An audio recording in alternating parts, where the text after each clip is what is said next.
ملک نصرت خان نے نیچے کڑے ہو کر خون آلود شمشیر کو بوسہ دیا۔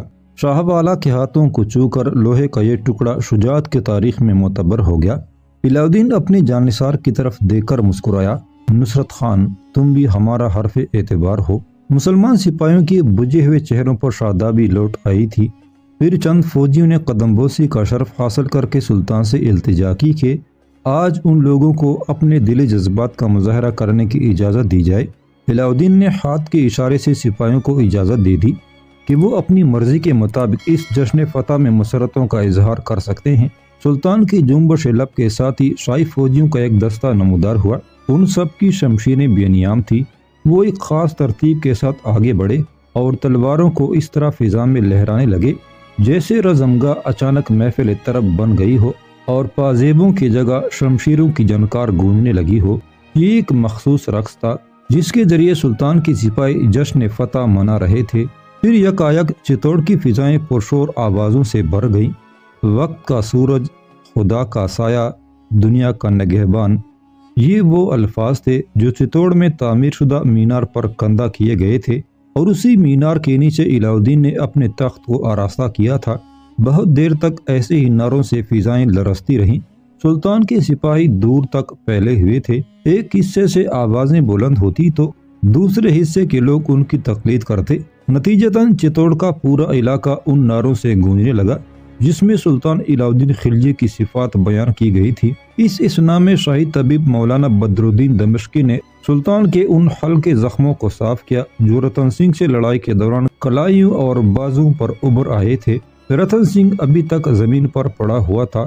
نعروں کا شور سن کر کبھی وہ آنکھیں کھول دیتا اور کبھی سختی سے پلکیں بند کر لیتا۔ اس کا چہرہ خون اور مٹی کی آمیزش سے بہت بھیانک ہو گیا تھا۔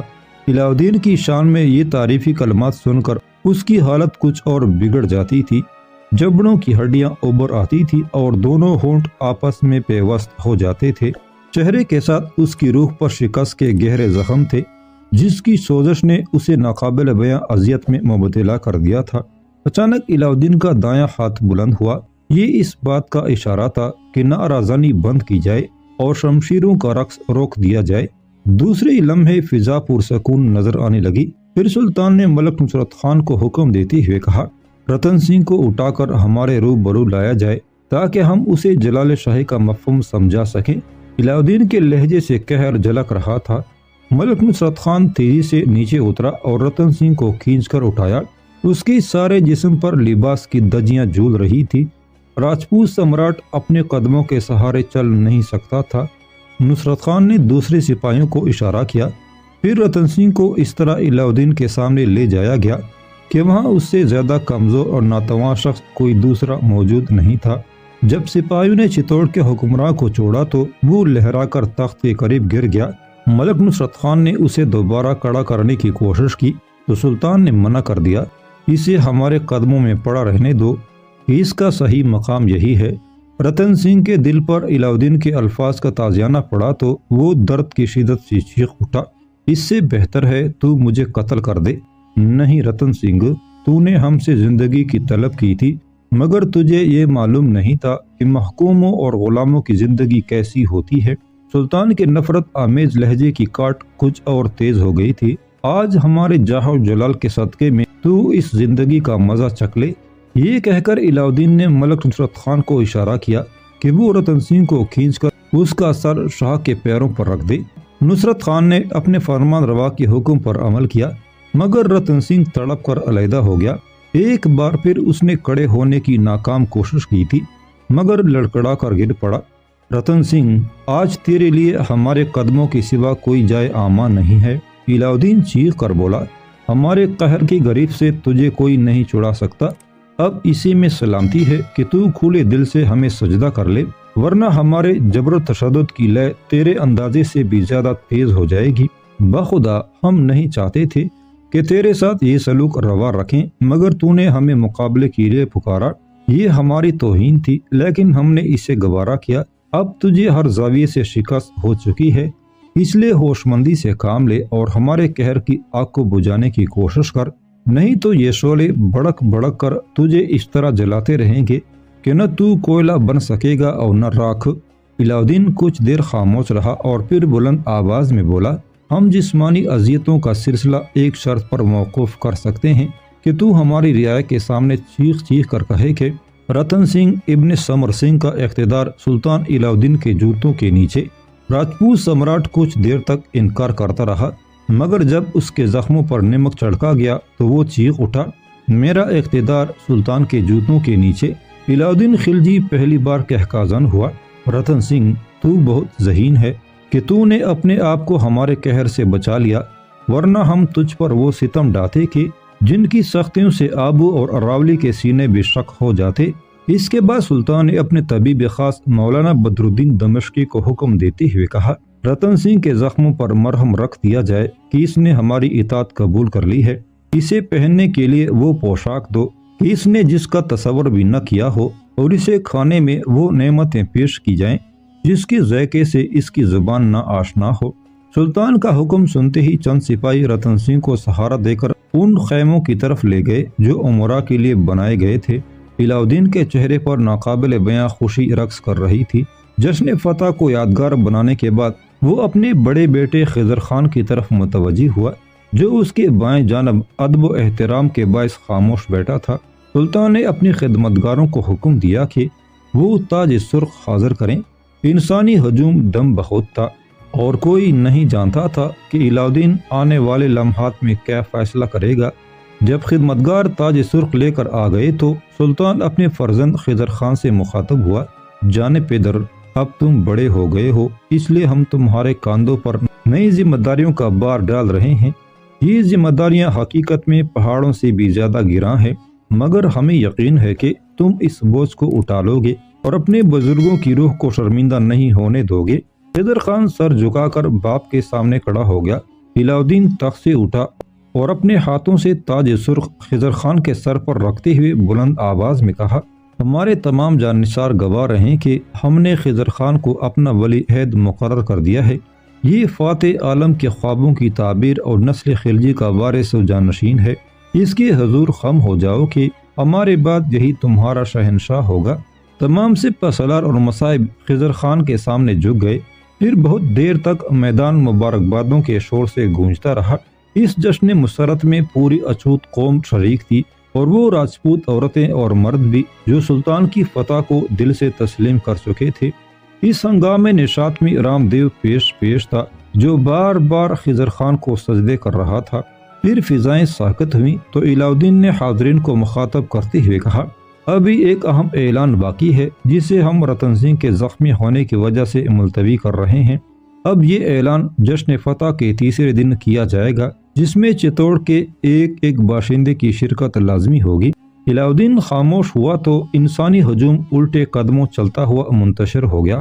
تیسرے دن بھی جشن کی ہنگامہ خیزیوں کا وہی عالم تھا۔ سلطان نے تخت شاہی پر جلوہ افروز ہونے کے بعد راجہ رتن سنگھ کو اپنے روبرو پیش کرنے کا حکم دیا۔ 2 روز کی تیمارداری کے بعد رتن سنگھ اس قابل ہو گیا تھا کہ وہ لڑکڑاتے قدموں سے مسنک تک پہنچ سکے۔ آج کی تقریب میں ایک نمایاں تبدیلی یہ ہوئی تھی کہ راجپوت سردار بھی سلطان کے عقب میں قطار در قطار کھڑے تھے۔ رتن سنگھ کو علاؤدین کے بائیں جانب سب سے آخر میں جگہ دی گئی تھی۔ جب راجپوت سمراٹ اپنی نشست پر بیٹھ گیا تو سلطان کھڑا ہوا۔ تمام لوگ اس اہم ترین اعلان کے منتظر تھے جس کے لیے آج خصوصی اہتمام کیا گیا تھا۔ سلطان نے ایک نظر آسمان کی طرف دیکھا، پھر اس کی نگاہیں قلعے کی میناروں پر جم گئی۔ حاضرین پر گہرا سناٹا طاری تھا۔ ہر شخص دھڑکتے دل کے ساتھ اس بات کا انتظار کر رہا تھا کہ کب علاؤدین کے ہونٹوں کو جبوش ہو اور کب وہ چین کی سانس لے سکے۔ اچانک دیکھنے والوں نے دیکھا کہ سلطان قلعے کی طرف اشارہ کر کے کہہ رہا تھا، اے ارضی چتوڑ، ہم نے تیرا غرور خاک میں ملا دیا، تیری آزادیاں سلب کر لی اور پھر تیرا نام تک بدل ڈالا۔ یہ کہہ کر علاؤدین پلٹا اور اس نے راجہ رتن سنگھ کی طرف دیکھا جو کرسی پر بیٹھا ہوا کانپ رہا تھا۔ اب یہ چتوڑ نہیں، خضر آباد ہے۔ سلطان کی آواز دوبارہ گونجی، ہم اس علاقے کا انتظام اپنے بیٹے خضر خان کے سپرد کرتے ہیں۔ جو شخص خضر خان کا وفادار رہے گا وہ سلطان کو اپنے قریب پائے گا، اور جس نے خضر خان سے سرکشی اختیار کی اس پر یہ زمین تنگ ہو جائے گی۔ ایک بار پھر مبارکبادوں کا شور بلند ہوا۔ جب سلطان کے سپاہی اور مقامی باشندے خضر خان کو درازی عمر کی دعائیں دے چکے تو علاؤ الدین نے ملک نصرت خان کو حکم دیتے ہوئے کہا، رتن سنگھ کو اس کے خیمے میں پہنچا دو۔ جب تک ہم خضر آباد کے مستقبل سے مطمئن نہیں ہو جاتے اس وقت تک اس کی حیثیت ایک جنگی قیدی سے زیادہ نہیں ہوگی۔ رتن سنگھ لرزتے ہوئے جسم کے ساتھ کھڑا ہو گیا۔ اذیت و کرب کی شدت سے اس کا چہرہ مسخ ہو گیا تھا۔ ابھی انسانی ہجوم چتوڑ کے حکمراں کی ذلتوں کا تماشا ہی تھا کہ ایک نقیب نے پکار کر کہا، سردار آفریدی بارگاہ سلطانی میں شرفیابی کی اجازت چاہتے ہیں۔ علاؤ الدین کے ساتھ تمام امیران لشکر اور راجپوت سردار چونک اٹھے۔ علی عامر آفریدی راجکماری نرملا کے ساتھ خیمہ گاہ کے دروازے پر کھڑا تھا۔ اس بدنصیب کو بھی حاضر کرو کہ اس کے بغیر ہماری فتح کا جشن نامکمل تھا۔ علاؤ الدین نے چیخ کر کہا۔ فاصلہ زیادہ ہونے کے سبب علی عامر آفریدی اپنے سلطان کے الفاظ نہیں سن سکا۔ جب سپاہیوں نے اسے دروازے میں داخل ہونے کی اجازت دی تو فرط مسرت سے آفریدی کے قدم کانپ رہے تھے۔ وہ فتح کے جذبوں سے سرشار آہستہ آہستہ سلطان کی طرف بڑھ رہا تھا۔ علی عامر آفریدی کا چہرہ جوش و مسرت سے سرخ ہو رہا تھا۔ اگرچہ اپنی مجبوریوں کے سبب اس نے عملی طور پر جنگ میں شرکت نہیں کی تھی، لیکن اس کا دل، اس کا ایک ایک جذبہ مسلسل 8 ماہ تک دشمن سے برسر پیکار رہا تھا۔ پھر آج جب طلسم قدے سے نکلنے کے بعد اس نے اپنے شاہ کا دربار عام آراستہ دیکھا تو حادثاتی خوشی پا کر وارفتہ سا ہو گیا۔ خیمہ گاہ تک پہنچتے پہنچتے کئی بار اس کے قدم لڑکھڑائے تھے اور نرملا نے اسے سنبھالنے کی کوشش کی تھی۔ میں کیا کروں نرملا، مجھ سے یہ خوشی برداشت نہیں ہو رہی ہے۔ علی عامر آفریدی اپنے جذبات پر قابو نہ رکھ سکا تھا اور اس کی حرکات و سکنات سے بدحواسی ظاہر ہو رہی تھی۔ تم نے دیکھا کہ میرا شاہ میدان کارزار میں نمودار ہوا اور اس نے دشمن کے غرور کا نشان تک مٹا ڈالا۔ میں نے رتن سنگھ کے دربار میں یہی تو کہا تھا کہ مجھے سلامتی کے ساتھ واپس جانے دو۔ اگر میرے جسم پر ہلکی سی بھی خراش آئی تو میرا سلطان پورے چتوڑ کا چہرہ بگاڑ دے گا۔ وہ بڑا سخت حساب لینے والا ہے۔ اگر اس کی جاننثاروں کی لہو کا ایک قطرہ زمین پر ٹپکتا ہے تو وہ خون کے دریا بہا دیتا ہے۔ تم دیکھ رہی ہو نرملا کہ یہ دلکش محلات کیسے سونے پڑے ہیں۔ خوابگاہیں قبریں بن گئیں اور پھولوں کی سیجیں شمشان کی چتاؤں میں ڈھل گئیں۔ سب کچھ بدل گیا۔ میں تمہاری خوشی میں برابر کی شریک ہوں سردار، نرملا نے بڑے عجیب سے لہجے میں کہا تھا۔ وہ آفریدی کی جذباتی باتیں سن کر جبراً مسکرا رہی تھی مگر اس کا دل رو رہا تھا۔ طلسم قدے سے نکل کر جب نرملا نے منتری بون کے شکستہ حالت دیکھی تو کچھ دیر تک اس کی آنکھوں کے سامنے گہرا اندھیرا چھایا رہا تھا اور وہ جلے ہوئے کنڈر کی دیواروں سے لپٹ کر رونے لگی تھی۔ آفریدی کو نرملا کے غم کا شدید احساس تھا لیکن وہ ماضی کا ماتم کرنا نہیں چاہتا تھا۔ اس نے راستے میں نرملا کو یہ حقیقت سمجھانے کی کوشش کی تھی کہ عقیدے کی تبدیلی کے ساتھ انسان کے تمام معاشرتی رشتے بھی بدل جاتے ہیں۔ آفریدی نے بہت پرجوش لہجے میں یہ بھی کہا تھا، علاؤ الدین کی فتح مسلم قوم کی فتح ہے اور ایک مسلمان لڑکی کی حیثیت سے اس فتح میں تمہارا بھی حصہ ہے۔ نرملا ایک بار پھر مسکرائی تھی مگر اس کے تبسم میں دل کی خلش نمایاں تھی۔ زمین اور نسل کے رشتے اتنی آسانی سے نہیں ٹوٹتے، برسوں ان کی یادیں ستاتی ہیں، تب کہیں جا کر انسان کا ماضی ایک بھولا ہوا خواب بنتا ہے۔ لیکن کبھی کبھی یہ خواب اس طرح کروٹیں لیتے ہیں کہ انسان حال کے ساتھ ساتھ ماضی کی بھی پرستش کرتا رہتا ہے۔ نرملا نے بتوں کے خدائی سے انکار کر دیا تھا مگر وطن اور دوسرے رشتوں کی محبت ابھی اس کے خون میں موجزن تھی۔ انقلاب تو بڑے بڑے جوان مردوں کو اشک ریزی پر مجبور کر دیتا ہے اور نرملا تو محض ایک نو عمر دوشیزہ تھی جس نے کم سنی ہی میں اپنا سب کچھ کھو دیا تھا۔ اگر آج وہ پرشور آواز میں بھی ماتم کرتی تو یہ کوئی تعجب خیز عمل نہ ہوتا، لیکن نرملا نے بے مثال ضبط کا مظاہرہ کیا تھا۔ بس چند لمحے تھے جب وہ ماضی سے لپٹ کر روئی تھی اور پھر اس نے ایک ایک یاد کو اپنے بازوں کے حلقے سے الگ کر دیا تھا۔ اب وہ ایک نئی دنیا میں قدم رکھ رہی تھی، ایسی دنیا جو اس کے لیے قطعاً اجنبی تھی۔ نرملا نے راجہ رتن سنگھ کو دیکھا جو زخمی حالت میں کچھ سپاہیوں کا سہارا لیے مسند پر کھڑا تھا۔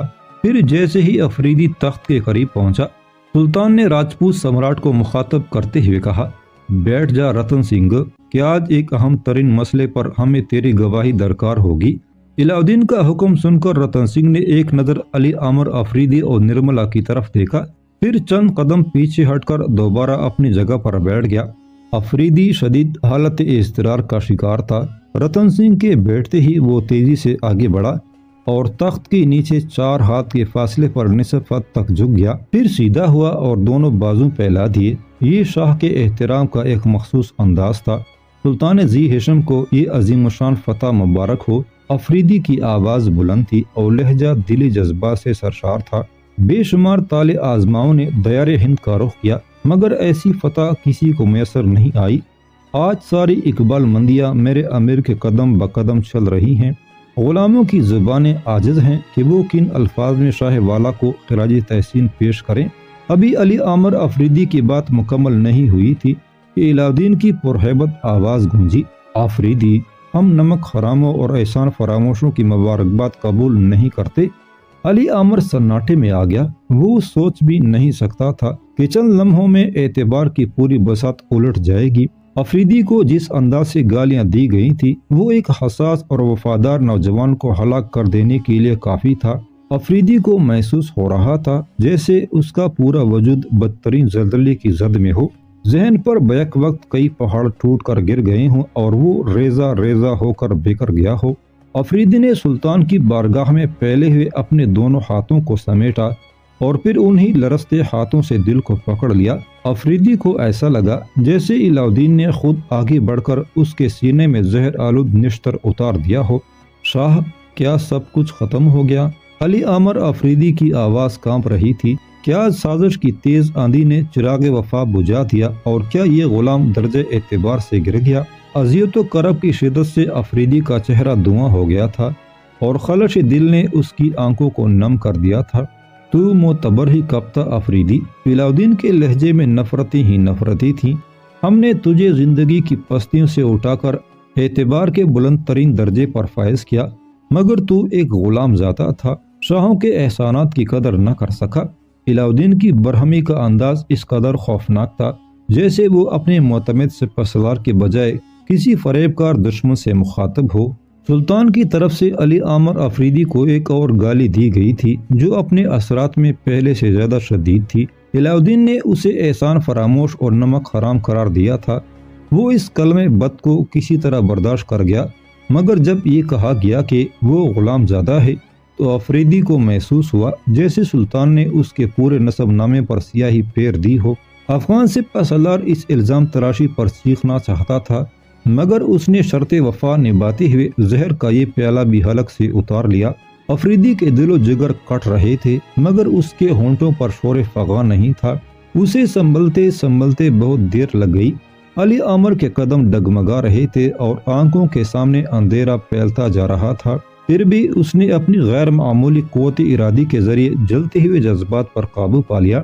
سینے میں درد کی آگ تو اب بھی روشن تھی، مگر آفریدی نہیں چاہتا تھا کہ ہزاروں انسانوں کے ہجوم میں وہ اپنے شاہ سے تکرار کرے اور دیکھنے والے ایک نیا تماشا دیکھیں۔ اسی مجبوری نے آفریدی کو روکا اور وہ اپنی روح کے زخموں کو فراموش کرتے ہوئے کہنے لگا، شاہ، آخر میرا قصور کیا ہے کہ میں درجہ اعتبار سے گر کر احسان فراموشوں کی صف میں شامل ہو گیا؟ آفریدی کا لہجہ دل کی جراحتوں سے زخمی تھا۔ ہم کہاں تک تیرے جرائم شمار کریں؟ علاء الدین کے قہر و غضب میں اضافہ ہوتا جا رہا تھا۔ تیرا یہی ایک گناہ تجھے راندہ درگاہ کرنے کے لیے کافی ہے کہ تو ہمیں غاصب اور محسن کش قرار دیتا ہے۔ یہ کہہ کر علاء الدین نے رام دیو کی پوری گفتگو دہرا دی۔ آفریدی کی سماعتوں میں آندیاں سی چلنے لگی اور پھر سازش کی ان گرم و تیز ہواؤں نے اس کے دل و دماغ کو اپنی لپیٹ میں لے لیا۔ آفریدی کو ہر طرف ایک عجیب سا شور سنائی دے رہا تھا، جیسے ساری دنیا مل کر چیخ رہی ہو، یہ علی عامر شاہ کا غدار ہے اور ملک و ملت کا بدترین دشمن ہے، عہد شکن ہے اور اس نے ہندوؤں کے ہاتھوں اپنا ضمیر بیچ دیا ہے۔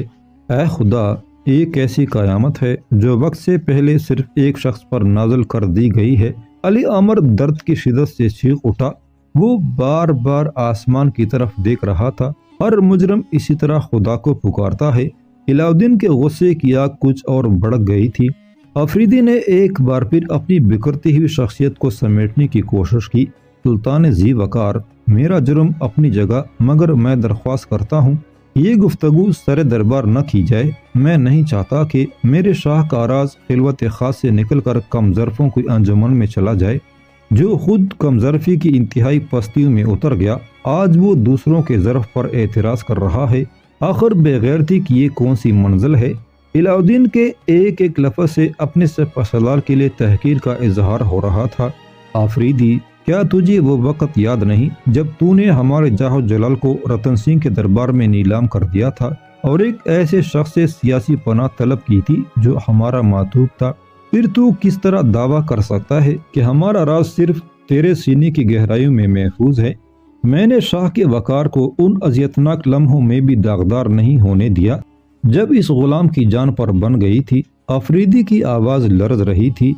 وہ رتن سنگھ ہو یا چتوڑ کے دوسرے سردار، ہر شخص یہی چاہتا تھا کہ میں آپ کی مذمت کروں۔ پھر جب میں نے ان ستمگروں کے ہاتھ سفارت کے تقدس کو فروخت کرنے سے انکار کر دیا تو پتھروں کی بجاریوں نے مجھ پر وہ سنگ باری کی کہ آبو اور اراولی بھی چیخ اٹھے۔ کاش آپ دیکھتے کہ میرے غم پر نہ آشنا چٹانیں بھی خون کے آنسو رو رہی تھی۔ تو جھوٹا ہے آفریدی، علاء الدین کی آواز سے شرارے پھوٹنے لگے تھے۔ ہم نے تجھے پہچاننے میں غلط کی۔ تو اول و آخر ایک زہریلا سانپ ہے، تیری فطرت میں زہر شامل ہے، تو انہیں بھی ڈس لیتا ہے جو تجھے دودھ پلاتے ہیں۔ یہ کہہ کر علاء الدین نے رام دیو کو پکارا۔ وہ شعب داباز لرزتا ہوا آگے بڑھا اور سلطان کے روبرو پہنچ کر سجدے میں گر پڑا۔ رام دیو، اٹھ اور اس کے جرم کی مکمل رودات بیان کر۔ علاء الدین نے چتوڑ کے جادوگر کو اپنی ٹوکر سے سیدھا کیا۔ اسلام کی قبا پہن کر بدلتے ہوئے موسم کے ساتھ رقص کرنے والے اس عیار انسان نے آفریدی کو ایک ایسے گناہ میں ملوث کر دیا جو سلطان کے نزدیک ناقابل معافی تھا۔ رام دیو پوری رنگ آمیزی کے ساتھ جھوٹی داستان سناتا رہا جس سے اس کے شیطان دماغ نے نہایت ہوشیاری سے تراشا تھا۔ سلطان جلال الدین خلجی کے قتل سے لے کر نرملا کماری کے فرار اور وکرم سنگھ کی خودکشی تک اس نے بڑے لرزاخیز افسانے سنا ڈالے، ایسے افسانے جن میں آفریدی کے سوا کسی دوسرے مجرم کا سراغ نہیں ملتا تھا۔ جب رام دیو خاموش ہوا تو علاء الدین نے آفریدی کو مخاطب کرتے ہوئے کہا، تیری روانگی کے بعد لوگوں نے بتایا کہ تو ہمیں غاصب، جابر اور احسان فراموش سمجھتا ہے۔ ہم نے اس خوفناک انکشاف کو ایک تہمت سے زیادہ اہمیت نہیں دی اور یہ سوچ کر نظر بچا لی کہ شاید دوسرے درباری تجھ سے حسد رکھتے ہیں، مگر جب چتوڑ کے در و دیوار سے بھی ہی آوازیں ابھرنے لگی تو ہمیں یقین کر لینا پڑا کہ کہنے والے سچ کہتے تھے۔ افسوس ہم نے تجھ پر کیسا اعتبار کیا کہ غلامی کی زنجیروں میں جکڑے ہوئے یہ حقیر و ناتواں لوگ بھی ہمارا مذاق اڑانے لگے۔ شاہ والا، اگر میں آپ کا وفادار نہیں ہوتا تو لوگ اس وقت کیوں خاموش رہے؟ آفریدی نے اپنی بے گناہی ثابت کرنے کے لیے ایک مضبوط دلیل کا سہارا لیا۔ مجھ پر الزامات کی یہ بارش روانگی کے بعد کیوں کی گئی؟ اس لیے کہ لوگ ہمارے قہر سے ڈرتے تھے۔ علاء الدین نے آفریدی کی دلیل کو جھٹلا دیا۔ انہیں معلوم تھا کہ جب ہم کسی کو پسند کرتے ہیں تو اس کے خلاف کوئی کمزور بات سننا گوارا نہیں کرتے۔ یہی وجہ تھی کہ سلطنتی خلجی کے جاننثاروں نے وقتی طور پر ہمارے فیصلے کے آگے سر جھکا دیا تھا، مگر جب انہیں اپنی ذمہ داریوں کا احساس ہوا تو وہ خاموش نہ رہ سکے۔